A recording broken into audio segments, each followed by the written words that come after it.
어머니, 왜 자꾸 제 젓가락만 이렇게 놓으세요? 민지가 시어머니를 향해 짜증 섞인 목소리로 물었습니다. 결혼한 지 석 달, 매일 아침 식탁에서 벌어지는 이상한 일이었어요. 시아버지와 남편의 젓가락은 멀쩡한데 오직 민지의 젓가락만 거꾸로 꽂혀 있었거든요. 처음에는 실수려니 했지만 이제는 확신했습니다. 시어머니가 일부러 그러고 있다는 걸 말이에요. 무슨 소리냐? 정순이 시치미를 떼며 대답했어요. 하지만 민지는 분명히 봤습니다. 시어머니가 의도적으로 자신의 젓가락만 뒤집어서 놓는 모습을 말이에요. 도대체 왜 그러는 걸까요? 그리고 이 젓가락에 숨겨진 진짜 비밀은 무엇일까요? 30년간 교장으로 일했던 시어머니의 충격적인 정체가 곧 드러나게 됩니다. 영상 시청 전 구독과 좋아요 눌러주세요. 감사합니다. 어머니, 제가 오늘도 밥상 차릴게요. 김민지가 시어머니인 김정순에게 공손히 말했습니다. 아니야, 민지야. 내가 할게. 정순이 부엌에서 나오며 대답했죠. 민지는 속으로 한숨을 쉬었어요. 결혼한 지 이제 석 달이 지났는데도 여전히 시어머니와의 관계가 어색했거든요. 정수는 전직 중학교 교장 출신으로 품위 있고 지적인 성격의 소유자였습니다. 하지만 민지에게는 왠지 모르게 까다로워 보였죠. 민지는 대기업 과장으로 일하는 완벽주의자였어요. 자존심도 강한 편이었고요. 그런 민지에게 시어머니의 행동 하나하나가 신경 쓰이는 게 당연했을지도 모릅니다. 아침 식사 준비가 거의 끝나갈 무렵이었어요. 정순이 각자의 밥그릇 앞에 젓가락을 놓기 시작했습니다. 시아버지 그릇에는 가지런히, 남편인 태호 그릇에도 가지런히 놓았어요. 그런데 이상했습니다. 민지의 그릇에만 젓가락이 거꾸로 꽂혀 있었거든요. 민지는 잠깐 멈춰 섰어요. 뭔가 이상했지만 그냥 실수려니 생각했습니다. 시어머니가 나이가 있으시니 깜빡하실 수도 있겠다 싶었죠. 어머니, 제 젓가락이 좀 이상하게 놓여 있네요. 민지가 조심스럽게 말했습니다. 아, 그래. 정순이 돌아보더니 민지의 젓가락을 바로 놓아주었어요. 미안하다, 민지야. 정순의 표정에는 별다른 감정이 없어 보였습니다. 민지는 그저 실수였다고 생각하고 넘어갔죠. 하지만 다음 날도 마찬가지였어요. 또 민지의 젓가락만 거꾸로 꽂혀 있었습니다. 이번에는 민지가 아무 말도 하지 않고 조용히 젓가락을 바로 놓았어요. 혹시 시어머니가 알아챌까 싶어서였죠. 그런데 정수는 전혀 눈치채지 못하는 것 같았습니다. 사흘째 되는 날 민지는 확신했어요. 이건 실수가 아니라는 걸 말이죠. 시어머니가 일부러 자신의 젓가락만 거꾸로 놓고 있다고 생각했습니다. 왜 그러실까요? 민지의 머릿속에 여러 가지 추측이 떠올랐어요. 혹시 자신을 싫어해서 그러는 건 아닐까? 아니면 아직 며느리로 인정하지 않아서 그런 건 아닐까? 여보, 좀 이상한 일이 있어요. 그날 저녁 민지가 남편인 태호에게 말했습니다. 태호는 32살로 의사였어요. 뭔데? 태호가 핸드폰을 보며 대충 대답했습니다. 어머니가 자꾸 제 젓가락만 거꾸로 놓으시거든요. 민지의 목소리에는 살짝 서운함이 배어 있었죠. 에이, 설마. 그냥 실수겠지. 태호는 여전히 핸드폰을 보며 말했어요. 한두 번도 아니고 벌써 사흘째인데요. 민지가 조금 더 강하게 말했습니다. 태호가 그제야 핸드폰에서 눈을 떼고 민지를 봤어요. 엄마가 그럴 뿐이 아니야. 너무 예민하게 생각하지 마. 태호의 말투는 무심했습니다. 민지는 답답했어요. 남편조차 자신의 편이 되어주지 않는다는 생각이 들었거든요. 그날 밤 민지는 잠이 오지 않았습니다. 거울 앞에 서서 혼자 중얼거렸어요. 나를 싫어하시나? 아직 적응 못했다고 생각하시는 건가? 아니면 내가 뭔가 잘못했나? 민지의 머릿속에는 온갖 생각이 꼬리를 물고 이어졌습니다. 시어머니는 원래 무뚝뚝한 성격이었지만 그래도 겉으로는 친절했거든요. 그런데 이런 작은 행동에서 진짜 속마음이 드러나는 건 아닐까 하는 의심이 들었어요. 다음 날 아침도 마찬가지였습니다. 정수는 여전히 민지의 젓가락만 거꾸로 꽂아 놓았어요. 이번에는 민지가 더 자세히 관찰해 봤습니다. 시어머니의 표정, 손동작, 모든 것을 유심히 봤죠. 정수는 다른 사람들 젓가락을 놓을 때는 자연스럽게 했어요. 하지만 민지 차례가 되자 잠깐 멈칫했습니다. 그리고 의도적으로 젓가락을 뒤집어서 놓았어요. 이제 확신했습니다. 이건 절대 실수가 아니라고 말이죠. 시어머니가 일부러 자신에게만 이상하게 하고 있다는 걸 알았어요. 민지는 가슴이 답답해졌습니다. 왜 그러시는 걸까요? 자신이 뭘 잘못했길래 이런 식으로 표현하시는 걸까요? 어머니, 제가 뭔가 잘못한 게 있나요? 그날 저녁 민지가 용기를 내어 물었습니다. 뭔 소리야? 정순이 의아한 표정으로 반문했어요. 젓가락 말이에요. 자꾸 제 것만 거꾸로 놓으시는데요. 민지가 조심스럽게 말했습니다. 정순의 표정이 잠깐 굳어졌어요. 그런 적 없는데? 정순이 딱 잡아떼듯 말했습니다. 민지는 더 이상 할 말이 없었어요. 시어머니가 모르쇠로 나오니 어떻게 할 도리가 없었죠. 그날 밤 민지는 남편에게 다시 하소연했습니다. 여보, 정말 이상해요. 분명히 일부러 그러시는 것 같은데 모른다고 하세요. 하지만 태호의 반응은 여전히 시큰둥했어요. 그냥 신경 쓰지 마. 엄마가 그럴 뿐이 아니라니까. 민지는 점점 외로워졌습니다. 아무도 자신의 편이 되어주지 않는다는 생각이 들었어요. 심지어 남편까지도 어머니 편만 들고 있었죠. 정말 자신만 이상하게 보는 건 맞는 것 같았습니다. 일주일이 지나도 상황은 변하지 않았습니다. 민지는 친구들과 만나기로 했어요. 답답한 마음을 털어놓고 싶었거든요. 강남의 한 고급 카페에서 대학 동창들과 만났습니다. 모두 비슷한 나이대의 직장 여성들이었죠. 언니들, 시댁 생활 정말 힘들어. 민지가 한숨을 쉬며 말했습니다. 왜? 뭔 일 있어? 친구 중 한 명인 수진이 물었어요. 우리 시어머니가 자꾸 이상하게 행동하시는 거야. 젓가락을 내 것만 거꾸로 놓으시더라고. 민지가 자초지종을 설명했습니다. 그거 좀 이상하긴 하네. 다른 친구인 혜진이 고개를 끄덕였어요. 맞지? 나도 그렇게 생각해. 교장 출신이래 놓고 기본도 없으신 것 같아. 민지의 목소리에는 짜증이 섞여 있었습니다. 그래도 어르신인데 그렇게 말하면 안 되지 않을까? 수진이 조심스럽게 말했어요. 어르신이면 뭐해? 요즘 시대에 맞춰 살아야지. 민지가 단호하게 말했습니다. 시골 출신이라 그런가 봐. 도시 생활에 적응 못 하시는 것 같아. 민지의 말에는 시어머니에 대한 무시가 담겨 있었어요.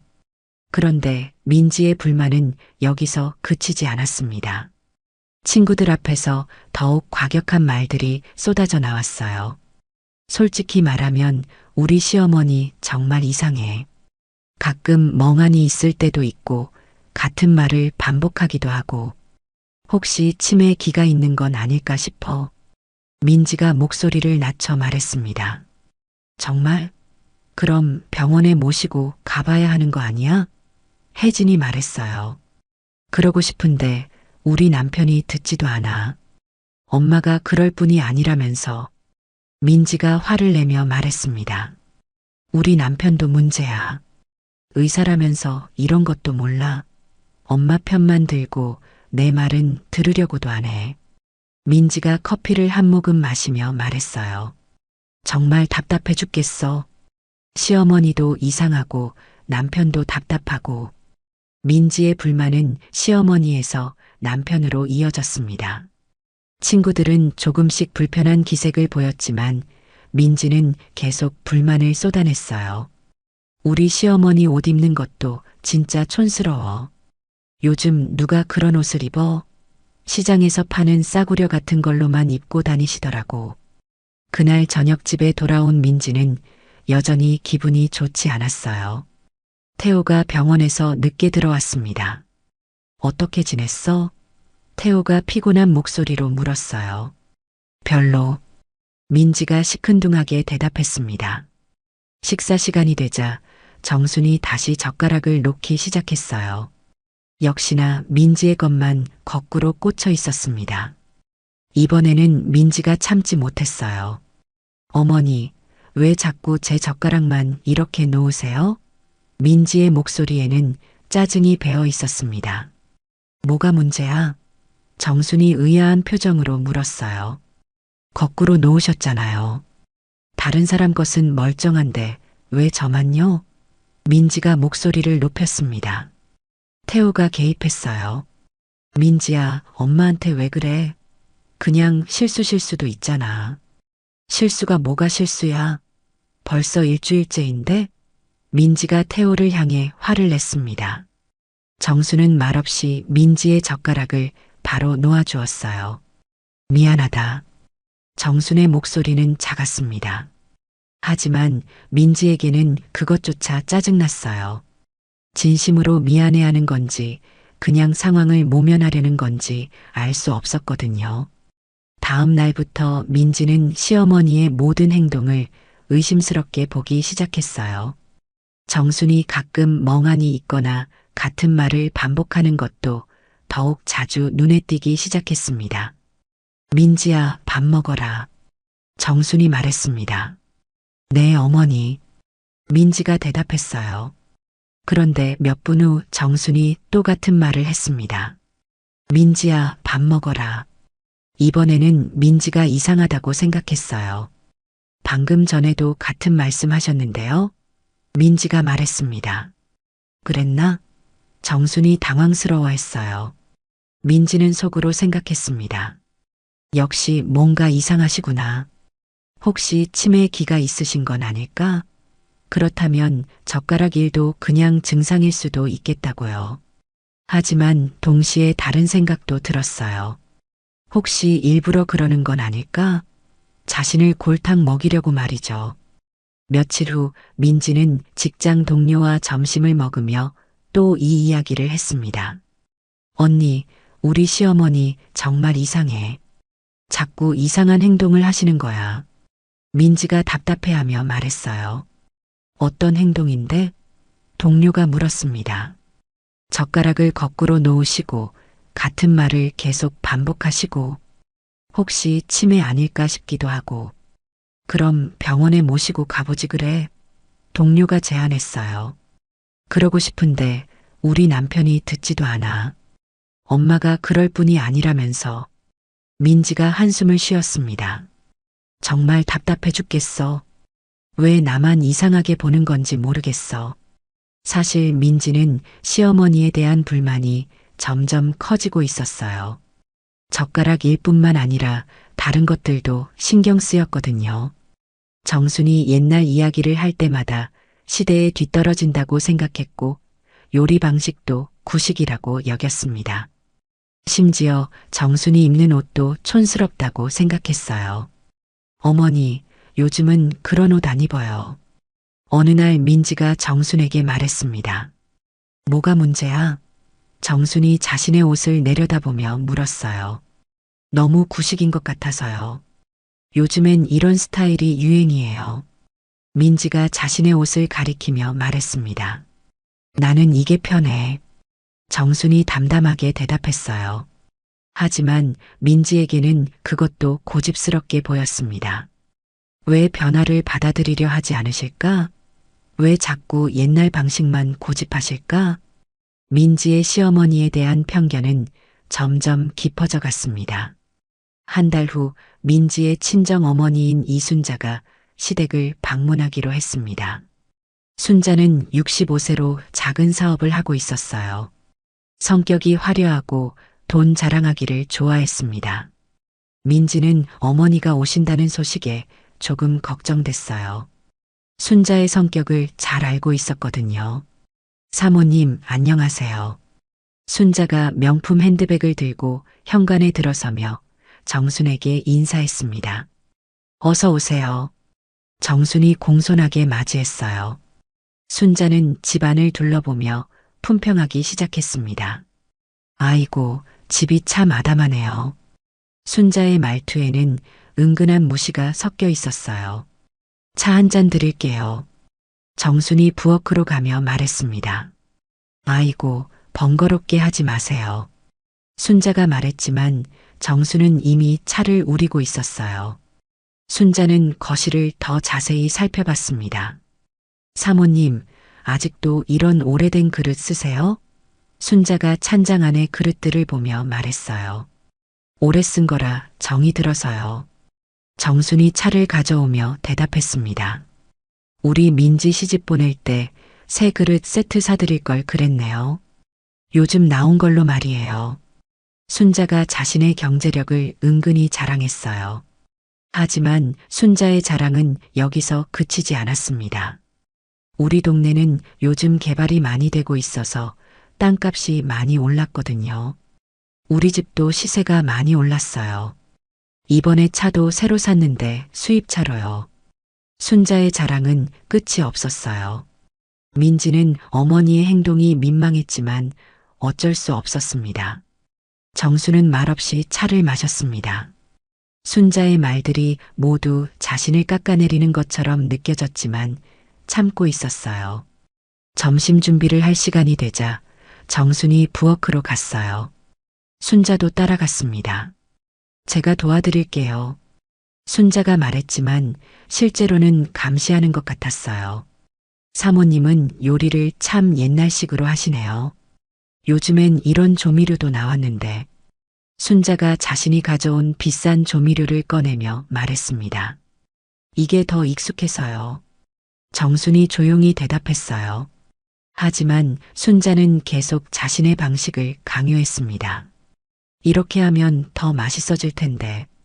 아이고, 이건 너무 짜지 않을까요? 우리 집 요리사가 하는 방식과는 완전히 다르네요. 순자의 간섭은 끝이 없었어요. 식사 시간이 되자 정순이 또 젓가락을 놓기 시작했습니다. 순자는 이 광경을 지켜봤어요. 그리고 민지의 젓가락이 거꾸로 놓이는 것을 목격했습니다. 사모님, 젓가락이 거꾸로 놓였네요. 순자가 지적했어요. 아, 그러네요. 정순이 당황하며 젓가락을 바로 놓았습니다. 사모님, 혹시 요즘 좀 힘드시죠? 순자가 의미심장하게 물었어요. 뭐가요? 정순이 반문했습니다. 나이 드시면 이런저런 일들이 생기잖아요. 기억력도 떨어지고. 순자의 말에는 정순이 늙었다는 뜻이 담겨 있었어요. 민지는 어머니의 말이 너무 직설적이라고 생각했지만 한편으로는 시원했어요. 자신만 이상하다고 생각했던 게 아니었구나 싶었거든요. 정수는 아무 말도 하지 않았지만 표정이 굳어져 있었습니다. 식사가 끝난 후 순자는 민지와 단둘이 이야기할 시간을 가졌어요. 민지야, 시어머니가 좀 이상하신 것 같다. 순자가 속삭이듯 말했습니다. 저도 그렇게 생각해요. 민지가 동의했어요. 젓가락 일도 그렇고 가끔 멍하니 계실 때도 있고요. 같은 말을 반복하시기도 하고. 나이가 드시면 그럴 수 있지. 하지만 너무 심하면 병원에 모시고 가보는 게 좋겠어. 순자가 조언했습니다. 남편한테 말해도 들으려고 안 해요. 민지가 하소연했어요. 남자들은 원래 그래. 알아서 잘 처리해야지. 그런데 민지야, 너도 조심해야 한다. 혹시 치매가 유전될 수도 있으니까. 순자가 덧붙였어요. 그 말에 민지는 더욱 불안해졌습니다. 그날 저녁 순자가 돌아간 후 태호가 말했어요. 민지 엄마는 좀 그렇네. 뭐가요? 민지가 물었습니다. 우리 엄마한테 너무 무례한 것 같아. 침에 운운하면서 말이야. 태호의 말에 민지는 화가 났어요. 무례한 게 아니라 걱정해서 그런 거예요. 어머니 상태가 정말 이상하다고요. 엄마는 멀쩡해. 너희가 너무 예민한 거야. 태호가 단호하게 말했습니다. 민지는 답답했어요. 아무도 자신의 편이 되어주지 않는다는 생각이 들었거든요. 다음 날부터 정순의 행동은 더욱 이상해졌습니다. 젓가락을 거꾸로 놓는 것은 기본이고 같은 이야기를 반복하거나 멍하니 있는 시간이 늘어났어요. 심지어 민지의 이름을 까먹는 일도 생겼습니다. 저기 누구야? 정순이 민지를 보며 물었어요. 어머니, 저 민지예요. 민지가 당황하며 대답했습니다. 아, 그래. 민지. 정순이 고개를 끄덕였지만 여전히 헷갈리는 표정이었어요. 민지는 이제 확신했습니다. 분명히 뭔가 문제가 있다고요. 하지만 이상한 것은 정순이 다른 사람들 앞에서는 멀쩡해 보인다는 거였어요.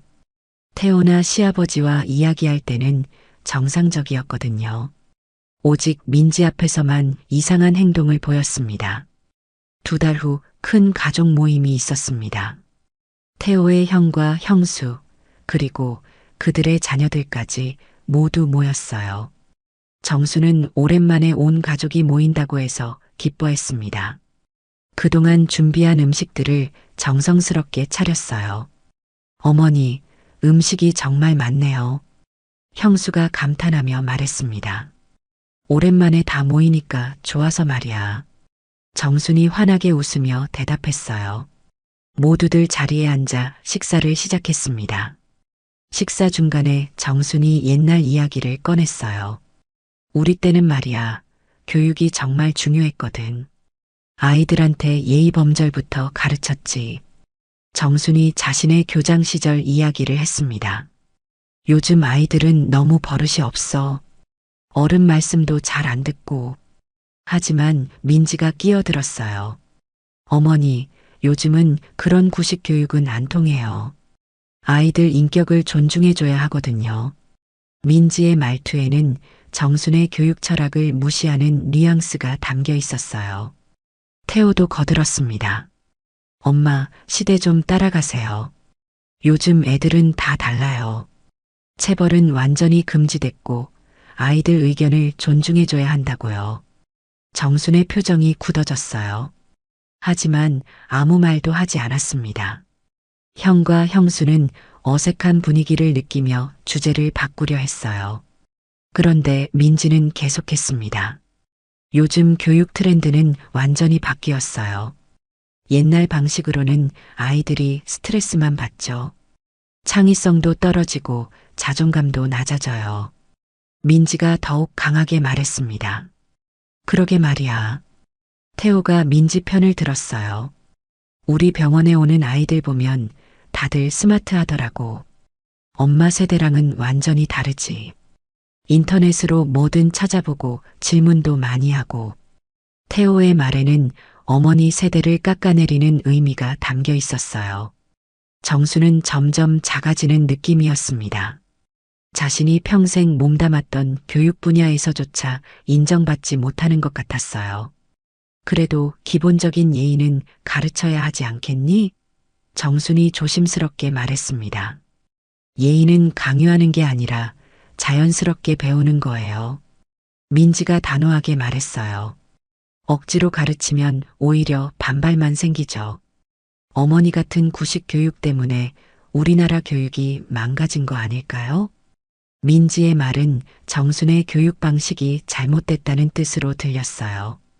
형수가 분위기를 바꾸려고 노력했습니다. 어머니 음식이 정말 맛있어요. 레시피 좀 알려주세요. 하지만 이미 분위기는 어색해진 상태였어요. 정수는 억지로 웃으며 대답했습니다. 별거 아냐. 그냥 옛날 방식으로 한 거야. 옛날 방식도 나름대로 장점이 있죠. 형이 정순을 위로하려 했어요. 하지만 민지는 여전히 자신의 주장을 굽히지 않았습니다. 요즘엔 건강도 생각해야 하고 효율성도 중요해요. 모든 걸 옛날 방식으로만 할 수는 없죠. 조미료도 너무 많이 쓰시고 기름도 너무 많이 넣으시는 것 같은데요. 그때 민지가 결정타를 날렸습니다. 솔직히 말하면 어머니 요리는 너무 짜고 기름져요. 제가 해드릴 테니까 이제 편히 쉬세요. 나이도 있으시니까 힘드실 거예요. 민지의 말에는 정순을 완전히 무력화시키려는 의도가 담겨 있었어요. 정순은 더 이상 참을 수 없었어요. 그래, 내가 늙었으니까 다 틀렸다는 거지. 정순의 목소리에 서운함이 가득했습니다. 그런 뜻이 아니에요, 어머니. 민지가 변명했지만 이미 늦었어요. 아니야, 알겠어. 요즘 젊은 사람들은 다 그렇게 생각하는구나. 내가 평생 해온 일이 다 헛된 거였어. 정순이 자리에서 일어나며 말했습니다. 나는 방에 있을게. 정순이 방으로 들어가자 어색한 침묵이 흘렸습니다. 어머니가 너무 화내시는 것 같은데 형수가 걱정스럽게 말했습니다. 괜찮을 거예요. 태호가 무심하게 대답했어요. 원래 감정적이세요. 요즘 더 예민해지신 것 같기도 하고. 태호의 말에 민지도 동조했습니다. 네, 맞아요. 요즘 정말 이상하세요. 하지만 정수는 방 안에서 울고 있었습니다. 평생 교육자로 살아오면서 수많은 제자들을 길러냈는데 정작 자신의 가족들에게는 인정받지 못한다는 현실이 너무 가혹했어요. 자신이 쌓아온 모든 가치가 무너지는 느낌이었습니다. 그날 밤 정수는 잠을 이루지 못했습니다. 자신이 평생 쌓아온 모든 것들이 무너지는 느낌이었어요. 아들과 며느리에게 무시당하고 자신의 가치관까지 부정당하는 것 같았습니다. 정순의 눈에서 눈물이 흘러내렸어요. 다음 날부터 정순의 상태는 더욱 악화됐습니다. 멍하니 있는 시간이 늘어났고 같은 행동을 반복하는 일이 잦아졌어요. 특히 젓가락을 거꾸로 놓는 것에는 더욱 집착하게 됐습니다. 안 돼, 이렇게 해야 돼. 정순이 혼자 중얼거리며 민지의 젓가락을 다시 거꾸로 놓았어요. 민지는 시어머니의 행동이 점점 이상해지는 걸 보며 확신했습니다. 분명히 치매가 시작된 것 같다고요. 하지만 동시에 짜증도 났어요. 왜 하필 자신에게만 이상하게 하는 건지 이해할 수 없었거든요. 며칠 후 민지는 회사 동료들과 회식을 했습니다. 술이 들어가자 민지의 불만이 더욱 격해졌어요. 진짜 우리 시어머니 미쳐가는 것 같아. 같은 말 반복하고 젓가락 거꾸로 놓고 완전히 정신이 나갔어. 민지가 소주를 마시며 말했습니다. 그럼 요양원에 모시는 게 어때? 동료가 제안했어요. 그러고 싶은데 우리 남편이 절대 안 된다고 해. 엄마가 그럴 뿐이 아니라면서. 정말 답답해 죽겠어. 민지의 불만은 거기서 그치지 않았습니다. 솔직히 시어머니가 없었으면 훨씬 편할 텐데. 매일 눈치 보이고 스트레스 받고 젊은 사람들은 왜 늙은 사람들 때문에 고생해야 하는 거야? 민지의 말은 점점 과격해졌어요. 동료들은 민지의 말이 너무 심하다고 생각했지만 말리지는 못했습니다. 그로부터 일주일 후 정순에게 큰 변화가 일어났습니다. 평소처럼 아침 준비를 하던 정순이 갑자기 어지러워하며 주저앉았어요. 어머니, 민지가 놀라서 달려갔습니다. 정수는 의식이 흐릿했고 말도 제대로 하지 못했어요. 119에 신고해야겠어요.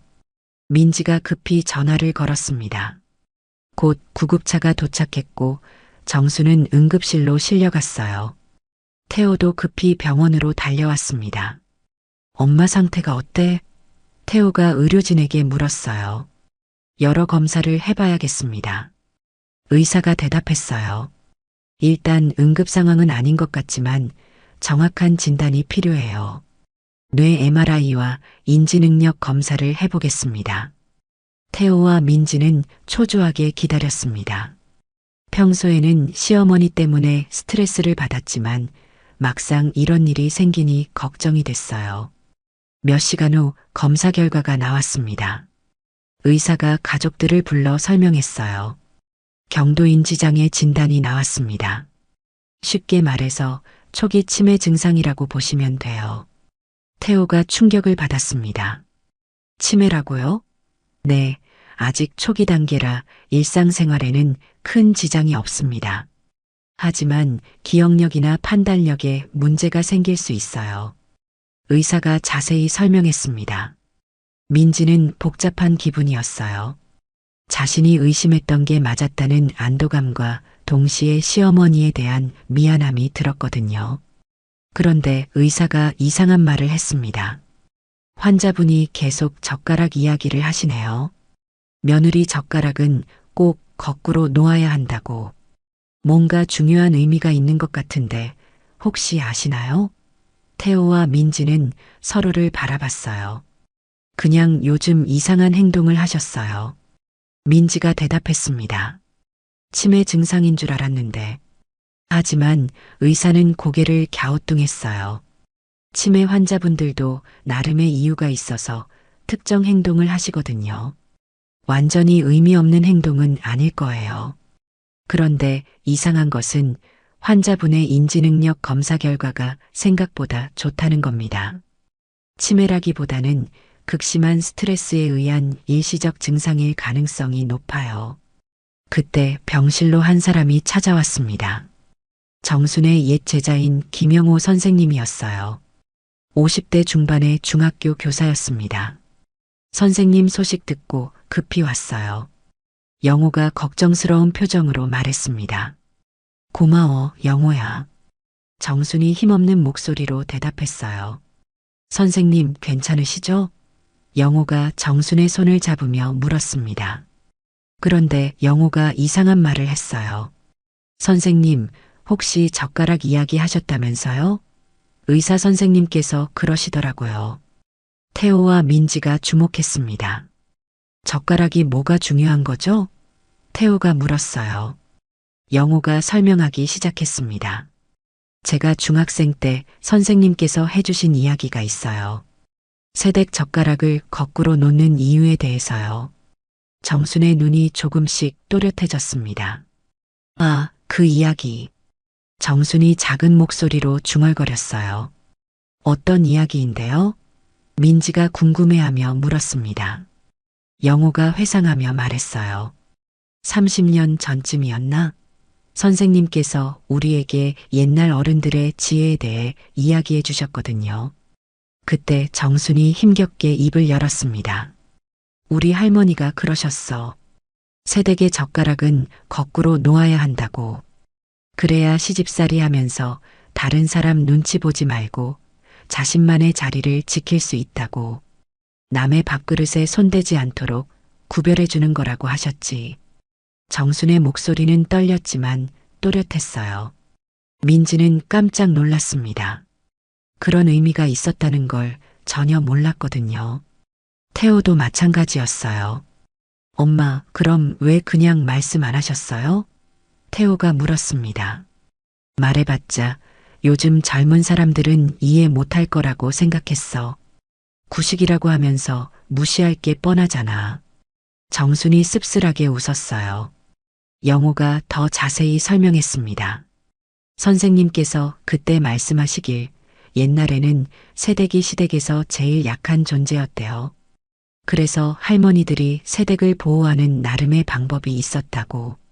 젓가락을 거꾸로 놓아서 다른 사람 밥과 구별되게 하는 것도 그 중 하나였고요. 그럼 시어머니께서는 저를 보호하려고. 민지의 목소리가 떨렸어요. 정순이 고개를 끄덕였습니다. 너는 우리 가족에서 제일 어린 며느리잖아. 혹시나 해서 시아버지나 태호가 화낼까봐 미리 표시해 둔 거야. 정순의 말에 민지는 눈물이 났어요. 하지만 의사가 또 다른 이야기를 했습니다. 그런데 환자분 상태를 보니 치매보다는 다른 원인이 있을 것 같아요. 스트레스성 건망증일 가능성이 높습니다. 극심한 정신적 충격이나 지속적인 스트레스로 인해 기억력 장애가 올 수 있거든요. 주변 환경이 개선되면 회복 가능합니다. 의사의 설명에 태호와 민지는 서로를 바라봤어요. 혹시 자신들 때문인 건 아닐까 하는 생각이 들었거든요. 그런데 영호가 더 충격적인 이야기를 했습니다. 선생님은 정말 대단한 분이세요. 교장 시절에 쌓은 인맥이 어마어마하거든요. 정치인, 언론인, 공무원들까지 선생님 제자들이 사회 곳곳에 있어요. 선생님이 한마디만 하시면 어떤 일이든 가능할 정도죠. 영호의 말에 태호와 민지는 소름이 돋았습니다. 지금까지 자신들이 시어머니를 얼마나 얕보았는지 깨달았거든요. 다음 날 정순의 상태가 조금 나아졌습니다. 영호가 다시 병문안을 왔어요. 선생님, 어제 못다한 이야기 계속해도 될까요? 영호가 조심스럽게 물었습니다. 정순이 고개를 끄덕였어요. 태호와 민지도 자리에 앉았습니다. 궁금한 게 많았거든요. 영호가 이야기를 시작했어요. 제가 중학교 2학년 때였어요. 선생님께서 전통 문화에 대해 수업하시던 중에 젓가락 이야기를 해주셨거든요. 회상 장면이 떠올랐습니다. 30년 전 젊은 정순이 교실에서 학생들에게 이야기하고 있었어요. 여러분, 우리 조상들의 지혜는 정말 대단해요. 겉보기에는 이상해 보이는 행동도 다 이유가 있거든요.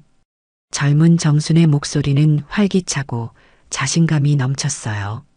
새댁이 시집을 가면 제일 힘든 게 뭘까요? 학생 하나가 손을 들었어요. 시어머니가 무서워서요? 교실에 웃음이 터졌습니다. 맞아요. 그런데 옛날 할머니들은 새댁을 보호하는 나름의 방법이 있었어요. 어떤 방법이요? 다른 학생이 물었습니다. 새댁의 젓가락을 다르게 놓는 거예요. 거꾸로 놓거나 다른 위치에 놓아서 구별되게 하는 거죠. 그러면 새댁이 실수로 다른 사람 음식을 먹을 일이 없어요. 왜 그게 중요한데요? 영호가 물었습니다. 시댁에서는 서열이 중요했거든요. 새댁이 시아버지나 남편 몫을 먹으면 큰일 나는 거예요. 그래서 할머니들이 미리 표시를 해둔 거죠. 새댁을 보호하려고요. 현재로 돌아와서 영호가 계속 설명했어요. 선생님께서 그때 말씀하시길 이런 것들이 바로 조상들의 지혜라고 하셨어요. 겉으로는 이상해 보여도 약한 사람을 보호하려는 마음이 담겨 있다고 정순이 말했습니다. 내가 시집살이 할 때도 시어머니께서 그렇게 해주셨어. 처음엔 왜 그러시나 했는데 나중에 알고 나니 고마웠지.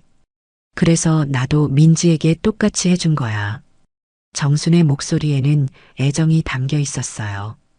민지는 충격을 받았어요. 자신이 그동안 시어머니를 얼마나 오해했는지 깨달았거든요. 어머니, 제가 정말 미안해요. 몰랐어요. 민지의 목소리가 떨렸습니다. 괜찮다, 민지야. 요즘 젊은 사람들은 모를 수밖에 없어. 정순이 민지의 손을 잡았어요. 그런데 태호가 물었습니다. 그럼 엄마가 왜 이렇게 아프신 거예요? 정순이 잠시 말을 멈췄어요. 그리고 힘들게 입을 열었습니다. 너희들이 내 말을 무시할 때마다 마음이 아팠어. 특히 가족 모임 그날. 민지와 태호는 자신들의 행동을 떠올렸어요. 그날 정순의 교육 철학을 무시하고 구식이라고 했던 것들 말이에요. 정순이 계속 말했습니다. 평생 교육자로 살아왔는데 내 아들과 며느리한테마저 무시당하니까 너무 힘들었어. 내가 쌓아온 모든 게 의미 없는 것처럼 느껴졌지. 영호가 덧붙였어요. 선생님은 정말 훌륭한 교육자셨어요. 학생들 한 명 한 명을 소중히 여기셨고 우리 전통 문화도 많이 가르쳐 주셨거든요. 그런 선생님을 무시하다니. 영호의 목소리에는 안타까움이 배어 있었어요. 의사가 병실로 들어왔습니다. 환자분 상태가 많이 좋아지셨네요.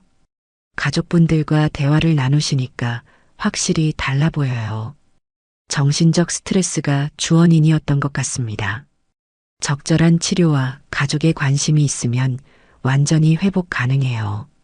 정순이 민지를 바라보며 말했어요. 민지야, 젓가락 일은 정말 미안하다. 설명을 안 해줘서. 아니에요, 어머니. 제가 이해하려고 노력하지 않아서 죄송해요. 민지가 정순의 손을 꼭 잡았습니다. 그런데 영호가 또 다른 이야기를 꺼냈어요. 선생님, 그런데 정말 궁금한 게 있어요. 선생님 제자들 중에 세무서장도 있고 언론사 기자도 있다고 들었는데 혹시 최근에 연락하신 적 있나요? 정순이 의미심장하게 웃었습니다. 왜 그런 걸 물어보지? 영호가 말했어요. 요즘 뉴스 보니까 태호 선생님이랑 민지 씨 친정 어머니가 좀 힘드신 것 같던데요. 태호와 민지는 갑자기 불안해졌습니다. 영호의 말에 뭔가 다른 의미가 담겨 있는 것 같았거든요. 정순이 조용히 말했습니다. 세상에는 우연이라는 게 참 많지. 그렇지 않니? 영호가 정순을 바라보며 말했어요. 선생님, 혹시 선생님이 하신 건 아니죠? 정순이 빙긋 웃었습니다. 내가 뭘 할 수 있겠어? 그냥 늙은 사람인데. 하지만 영호는 확신했어요. 정순의 표정에서 뭔가를 읽었거든요. 선생님 인맥이 얼마나 넓은데요. 교장하실 때 얼마나 많은 사람들과 인연을 쌓으셨어요. 정순이 더 이상 부인하지 않았어요. 젊은 사람들이 어른을 너무 무시해. 가끔은 교훈이 필요하지. 태호와 민지는 소름이 돋았습니다. 혹시 최근에 일어난 일들이 모두 시어머니의 계획이었던 건 아닐까 하는 생각이 들었거든요. 민지 친정어머니의 세무조사, 태호의 의료사고 의혹, 민지의 직장 내 갑질 논란까지 모든 것이 우연의 일치일 수는 없었어요. 정순이 말했습니다. 너희들은 나를 무시했지만 세상에는 아직도 나를 선생님이라고 부르는 사람들이 많아. 그들에게는 내 말 한마디가 얼마나 큰 힘을 갖는지 알까? 정순이 태어난 후 집안 분위기가 완전히 바뀌었습니다. 하지만 태호와 민지에게는 더 큰 시련이 기다리고 있었어요. 민지 친정어머니 순자에게 본격적인 세무조사가 시작됐습니다.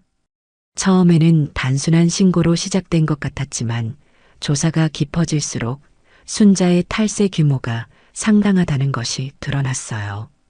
민지야, 큰일 났어. 순자가 급히 민지에게 전화했습니다. 세무서에서 지난 5년치 장부를 다 뒤지고 있어. 이러다가 사업 망하겠어. 왜요? 뭐가 문제인데요? 민지가 놀라며 물었습니다. 모르겠어. 누군가 신고를 한 것 같은데 너무 정확해. 마치 우리 내부 사정을 다 아는 사람이 신고한 것 같아. 순자는 범인을 찾지 못했어요.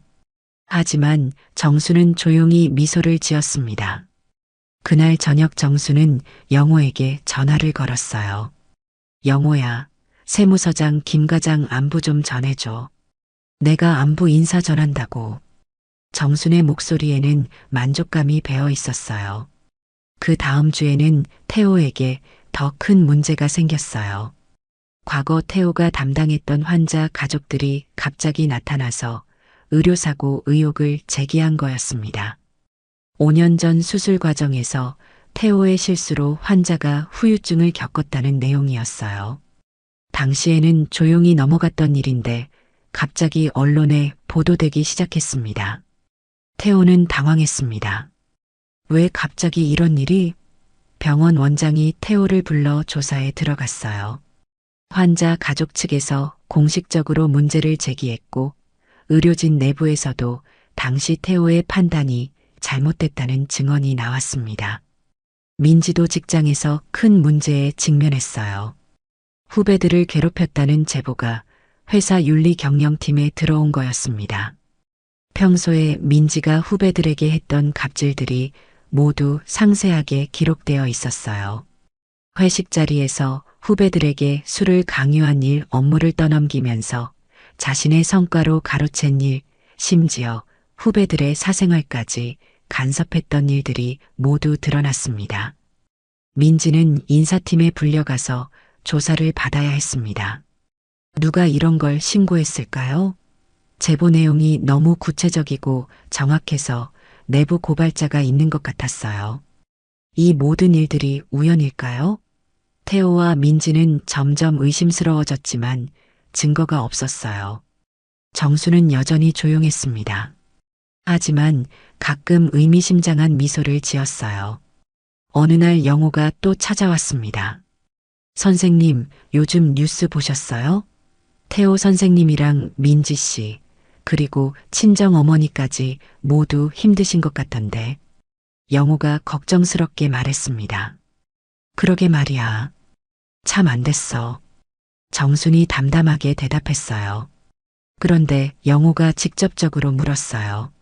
선생님, 혹시 선생님이 하신 건 맞죠? 영호의 질문에 정순이 더 이상 숨기지 않았습니다. 젊은 사람들이 어른을 너무 무시해. 가끔은 교훈이 필요하지. 정순의 말에 영호는 놀랐어요. 정말 선생님이 하신 거였구나. 하지만 어떻게요? 정순이 설명하기 시작했습니다. 순자의 탈세 건은 세무서장인 내 제자 김철수에게 신고한 거야. 김철수는 내가 중학교에서 가르쳤던 학생인데 지금은 서울 강남세무서장이지. 내가 순자의 사업체 정보를 알려주고 탈세 의혹이 있다고 했더니 바로 조사에 들어가더라. 정순의 말에 영호는 감탄했어요. 그럼 태호 선생님 의료사고 건은요? 그건 언론사 기자인 박민호에게 제보한 거야. 박민호도 내 제자인데 지금은 의료 전문 기자로 일하고 있어. 태호의 과거 의료사고 기록을 모두 알려줬지. 민지 갑질 건은 어떻게 하신 거예요? 영호가 궁금해했어요. 그건 민지 회사에 다니는 내 제자의 딸을 통해서 했어. 그 아이가 민지 후배인데 평소에 민지 때문에 많이 힘들어했거든. 내가 그 아이에게 용기를 줬지. 회사에 정식으로 신고하라고. 정순의 복수는 정말 치밀했습니다. 30년간 교장으로 일하면서 쌓은 인맥을 모두 동원한 것이었어요. 정순의 제자들은 정말 사회 곳곳에 포진되어 있었습니다. 정치인, 공무원, 언론인, 법조인까지. 정순이 한마디만 하면 어떤 일이든 가능했던 거예요. 게다가 모든 신고 내용이 사실이었기 때문에 법적으로도 문제가 될 게 없었습니다. 순자의 탈세도 사실이고 태호의 의료사고도 사실이고 민지의 갑질도 모두 사실이었거든요. 정수는 그냥 진실을 알려준 것뿐이었어요. 며칠 후 순자의 사업체에 거액의 추징금 고지서가 날아왔습니다. 5년간의 탈세액과 가산세를 합쳐서 3억 원이 넘는 금액이었어요. 순자는 집과 사업체를 팔아야 할 상황에 놓였습니다. 화려했던 순자의 생활은 하루아침에 무너져 내렸어요. 태호는 병원에서 정직 3개월 처분을 받았습니다. 의료사고 의혹이 사실로 확인되면서 환자들의 신뢰를 완전히 잃었어요. 승진은 물론이고 병원에서의 입지도 크게 흔들렸습니다. 민지는 회사에서 더 심각한 처분을 받았어요. 갑질 혐의가 모두 사실로 확인되면서 강등 처분을 받았습니다. 과장에서 대리로 내려갔고 팀도 바뀌었어요. 동료들의 시선도 차가워졌고 승진은 당분간 불가능해졌습니다. 회사 내에서 민지를 보는 시선이 완전히 달라졌어요. 이 모든 상황이 일어난 후 가족들은 정순 앞에 무릎을 꿇고 모였습니다. 순자도 왔어요. 명품 옷 대신 검소한 옷을 입고 초라한 모습이었습니다. 어머니, 제발 용서해 주세요. 민지가 무릎을 꿇고 사과했어요. 엄마, 저희가 정말 잘못했어요. 태호도 고개를 숙였습니다. 사모님, 정말 죄송합니다. 저희가 너무 무례했습니다. 순자도 정순에게 깊이 사과했어요. 평소의 거만함은 온데간데 없었습니다. 돈으로 모든 걸 해결할 수 있다고 생각했던 순자의 자존심이 완전히 무너진 상태였어요. 정수는 의자에 앉아 가족들을 내려다봤어요. 이제야 정신을 차렸구나. 정순의 목소리는 차갑지만 위험이 있었습니다. 너희들이 나를 무시할 때 이런 날이 올 줄 알았어야지. 어머니, 앞으로는 정말 잘할게요. 민지가 눈물을 흘리며 말했습니다. 젓가락 의미도 이제 알았고 어머니 말씀도 잘 들을게요. 어머니의 지혜를 무시했던 제가 정말 바보였어요. 정순이 천천히 입을 열었습니다. 젓가락 하나에도 조상들의 지혜가 담겨 있어. 그런 걸 이해하지 못하는 사람들이 어떻게 제대로 된 인생을 살겠어? 너희들은 겉으로 보이는 것만 보고 판단했지. 내가 늙었다고 구식이라고 무시했어. 하지만 진짜 힘이 무엇인지 이제 알았을 거야. 정순의 말에는 깊은 교훈이 담겨 있었어요. 순자가 떨리는 목소리로 말했습니다. 사모님, 제가 정말 잘못했어요. 돈이 전부인 줄 알았는데 그게 아니었네요. 앞으로는 예의를 지키고 겸손하게 살겠습니다. 정순이 순자를 보며 말했어요. 돈으로 모든 걸 해결할 수 있다고 생각했지? 하지만 세상에는 돈보다 중요한 게 많아. 인간관계, 신뢰, 존경. 이런 것들은 돈으로 살 수 없어. 그날부터 집안 분위기가 완전히 바뀌었습니다. 민지는 정순을 극진히 모셨어요. 아침마다 일어나자마자 시어머니 안부를 묻고 정순의 말씀을 귀담아 들었습니다. 태호도 마찬가지였어요. 어머니를 무시하던 예전 모습은 찾아볼 수 없었습니다. 병원에서 돌아오면 제일 먼저 어머니께 인사를 드렸고 하루 있었던 일들을 자세히 말씀드렸어요. 가장 큰 변화는 식사 시간이었어요. 이제는 정순이 모든 젓가락을 바르게 놓았습니다. 민지도 그 의미를 완전히 이해했거든요. 어머니, 제가 젓가락 놓는 걸 도와드릴게요. 민지가 공손하게 말했습니다. 아니야, 이제 내가 다 컸으니까 혼자서도 잘할 수 있을 거야. 정순이 따뜻하게 웃으며 대답했어요. 민지는 감동했습니다. 시어머니가 자신을 완전한 가족으로 인정해준다는 뜻이었거든요. 젓가락도 이제 다른 가족들과 똑같이 바르게 놓여 있었어요. 민지는 이제 시댁에서 자신의 진정한 자리를 찾은 것입니다. 더 이상 보호받아야 할 새댁이 아니라 당당한 며느리가 된 거였어요. 6개월이 지난 후 정수는 완전히 건강을 회복했습니다. 스트레스성 건망증도 완전히 사라졌어요. 가족들의 진심 어린 사랑과 존경을 받으며 행복한 노년을 보내고 있었습니다. 순자도 많이 달라졌어요. 사업이 어려워지면서 겸손해졌고 정순을 진심으로 존경하게 됐습니다. 예전처럼 명품을 자랑하거나 돈 이야기를 하지 않았어요. 대신 정순에게 옛날 지혜에 대해 물어보고 배우려고 노력했습니다. 사모님, 제가 너무 어리석었네요. 돈이 전부인 줄 알았는데 정말 중요한 건 사람과 사람 사이의 정이었구나 싶어요. 태호는 병원에서 정직 기간이 끝난 후 더욱 신중하고 겸손한 의사가 됐어요. 환자들을 대하는 태도도 완전히 달라졌습니다. 의료진들 사이에서도 태도가 180도 바뀌었다는 평가를 받았어요.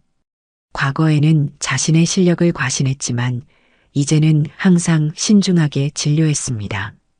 환자 가족들과도 더 세심하게 소통했고요. 엄마한테 배운 게 정말 많아요. 겸손함이 얼마나 중요한지 이제야 알겠어요. 태호가 민지에게 말했습니다. 민지는 회사에서 강등됐지만 오히려 더 열심히 일했어요. 후배들에게 진심으로 사과하고 도움을 주려고 노력했습니다. 갑질하던 예전 모습은 완전히 사라졌어요. 회식 자리에서도 후배들을 배려했고 자신의 경험과 노하우를 아낌없이 나눠줬습니다.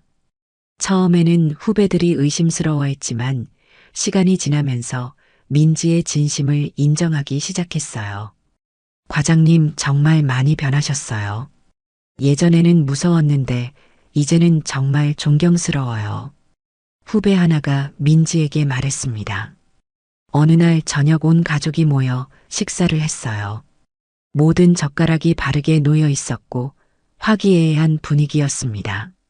정순이 만족스러운 미소를 지었어요. 어머니, 오늘 회사에서 좋은 일이 있었어요. 민지가 기쁘게 말했습니다. 제가 도왔던 후배가 승진했대요. 정말 기뻐요. 그래, 다른 사람을 도우면 결국 자신에게도 좋은 일이 생기는 법이야. 정순이 흐뭇하게 말했어요. 태호도 거들었습니다. 엄마 말씀이 정말 맞는 것 같아요. 요즘 환자들을 대할 때도 더 신중하고 겸손하게 하려고 노력하고 있어요. 몇 달 후 놀라운 일이 일어났습니다.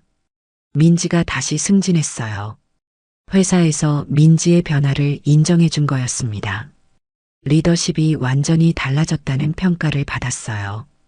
태호도 병원에서 신뢰를 회복했습니다. 환자들이 오히려 태호를 더 신뢰하게 됐어요. 실수를 인정하고 더욱 신중해진 모습을 보고 진짜 실력 있는 의사라고 생각하게 된 거였습니다. 순자의 사업도 새롭게 시작됐어요. 규모는 작아졌지만 정직하게 운영하면서 조금씩 신뢰를 쌓아가고 있었습니다. 영호가 정기적으로 안부 전화를 했습니다. 선생님, 요즘 어떠세요? 아주 좋다. 가족들이 이제야 정신을 차렸어. 정순이 웃으며 대답했어요. 역시 선생님이세요. 교육을 참 잘하셨네요. 하지만 좀 무서웠어요. 선생님의 가르침이 너무 강력해서. 영호가 감탄하면서도 두려움을 표했습니다. 교육이란 때로는 아픈 약이 되어야 해. 달콤한 말로만 해서는 진짜 깨우칠 수 없거든. 정순이 말했어요.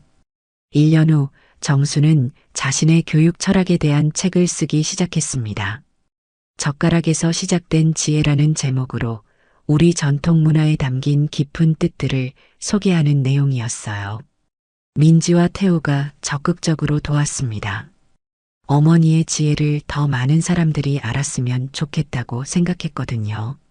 그날 밤 정수는 일기를 썼어요.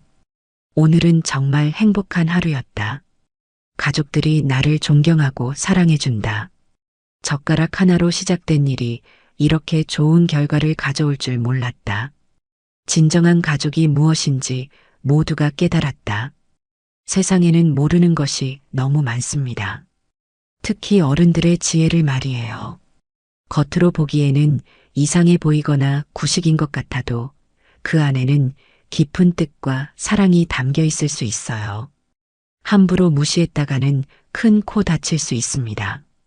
젓가락 하나에도 깊은 뜻이 있다는 걸 기억하세요. 그리고 진정한 힘이 무엇인지, 가족 간의 진정한 사랑이 무엇인지도 잊지 마세요. 어른들의 지혜와 경험은 그 무엇과도 바꿀 수 없는 소중한 보물이니까요. 정수는 이제 진짜 행복한 할머니가 되었습니다. 오늘 이야기가 좋으셨다면 구독과 댓글, 알람 설정 잊지 마시고 소중한 댓글 하나가 정말 큰 힘이 됩니다. 시청해 주셔서 진심으로 감사드립니다.